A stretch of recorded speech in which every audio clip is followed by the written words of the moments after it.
Marvin Agustin at Jolina Magdangal, pinalitan ng Kim Pao.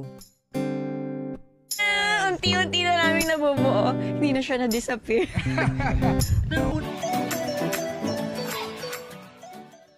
So naurong na nga ang showing ng pelikula ni Kim Chu at Paolo Avellino na My Love Will Make You Disappear.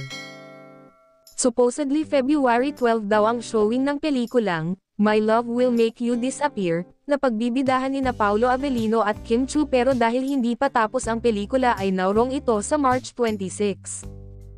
Base sa inilabas na official statement ng ABS-CBN Film Productions Inc., Star Cinema, ay sa ika-26 ng Marso na mapapanood ang much-awaited movie ng Kim Pao na My Love Will Make You Disappear mula sa direksyon ni Chad Videnez.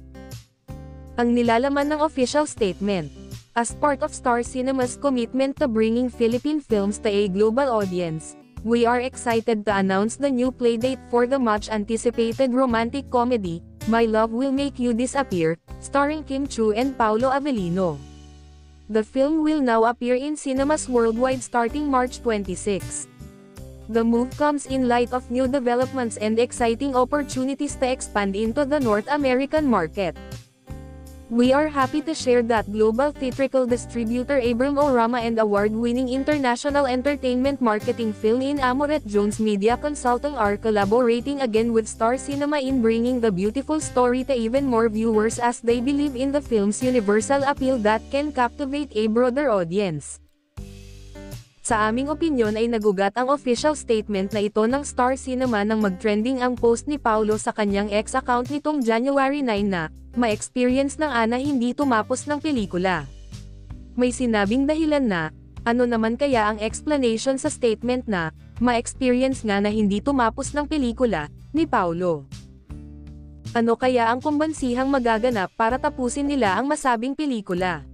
Samantala, confirmed na ang reunion movie ni Jolina Magdangal at Marvin Agustin ang mapapanood sa February 12 playdate.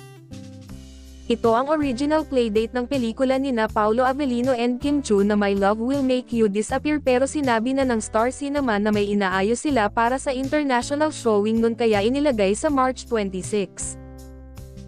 Post ni Jolens, 1 month ago. Grabe, kami ang Valentine date mo ha. See you in cinemas this coming February 12, 2025. #XXLovers. Lalabas kaya ang mga batang 90s para sa pelikula nila? Hari nawa.